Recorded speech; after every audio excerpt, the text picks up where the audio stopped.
learning how to go into hypnosis. Now, most of my clients, well over 95% of my clients, are able to go into a beautiful trance on a first session. But if for some reason you have a little harder time learning how to go into a trance, I can honestly say I have never had a client work with me and not go into a trance, not learn to go into a self-hypnosis trance over time.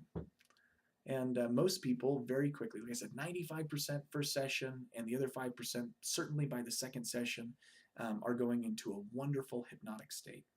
And the more times that someone works with me, they learn more and more about trance as I learn how they communicate with their unconscious mind. As I have learned how you communicate with your unconscious mind, I can help you access a deeper and deeper state of a hypnotic trance.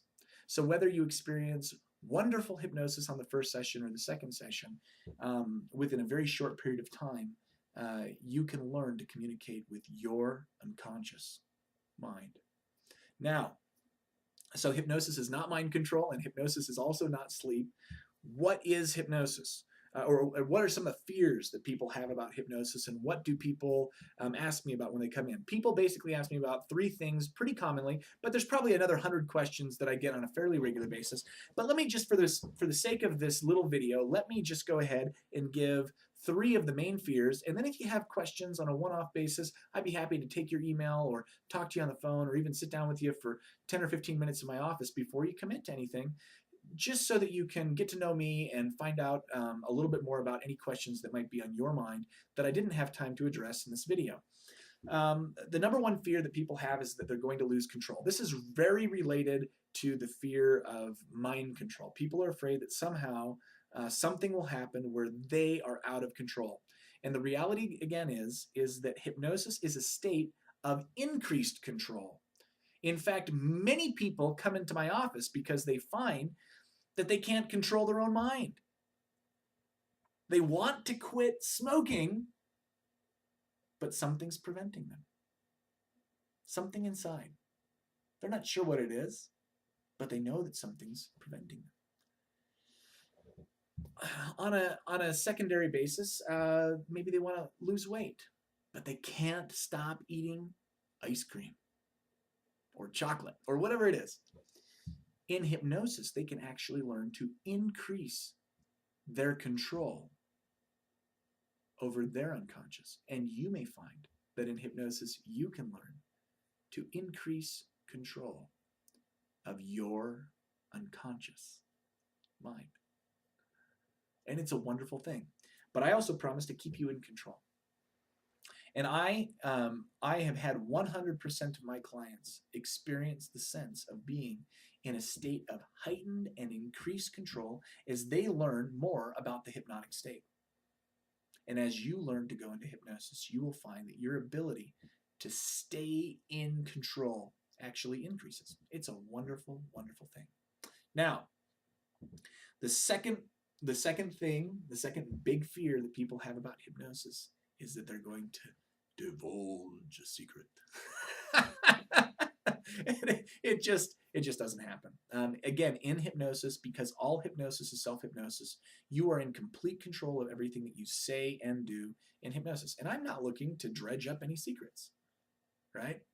I am here only to help you achieve your goals and to do the things that you want to do to make the powerful changes in your life that you want to make. So I promise you 100% that you won't divulge secrets.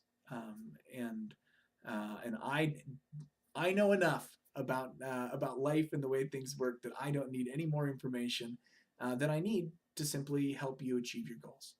And what I tell people, a good analogy, is that I assume during the hypnotic process that it's like an iceberg. 90% of what's going on in hypnosis is happening underneath the surface. It's happening in your own mind.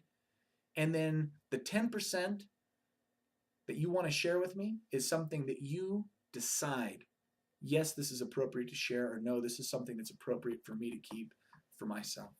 But you are always in control, and there's no chance of you divulging secrets that you don't want to divulge. And then the third main question that I get about hypnosis is, can you get stuck in hypnosis? And there's great news. You can't get stuck. The very worst thing that can happen to you is that you fall asleep. And you transition from that hypnotic state into an actual state of sleep. And in fact, the hypnotic state is very related to two states that you go in and out of as you go to sleep and as you wake up. The state that you go into when you fall asleep is called a hypnagogic state. It's a state as you fall asleep where your body's very relaxed. You're not fully asleep, but you're not fully awake. Maybe you have little dream images or little images floating through your mind. It's that state of being relaxed and aware, yet starting to imagine as you drift into a sleep. That is a cousin state of hypnosis if it's not a true hypnotic state in and of itself. There's also a state called the hypnopompic state, which is a state that you experience as you come up out of sleep. And it's that very similar type of feeling. You're not fully awake, you're not fully asleep, you're somewhere in between, you're laying in bed, maybe you still have some images coming through your mind, but you're still fully aware of what's going on around you. It's that feeling of laying in bed and not wanting to open your eyes, but being able to if you really had to, right?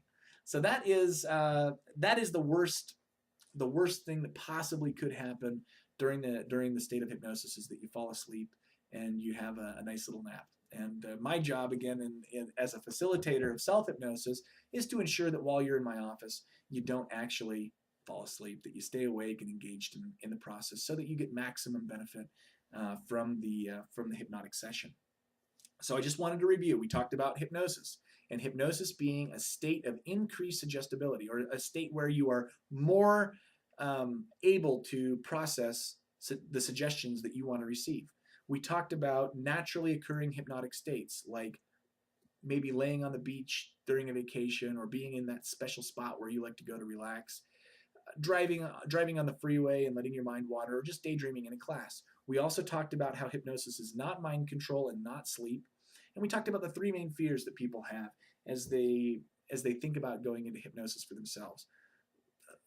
In hypnosis, you stay in complete control of what you say and what you do, which means that you won't do things you don't want to do, and you won't say things you don't want to say. And there's absolutely no way to get stuck in hypnosis. What you will find is that you have a pleasant, relaxing experience as you come into my office and learn how you can harness your entire mind for change.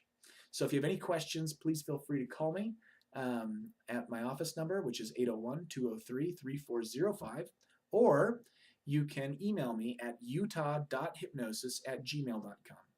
Again, that's 801-203-3405 or utah.hypnosis@gmail.com. Hope you have a fantastic day, and I look forward to talking to you.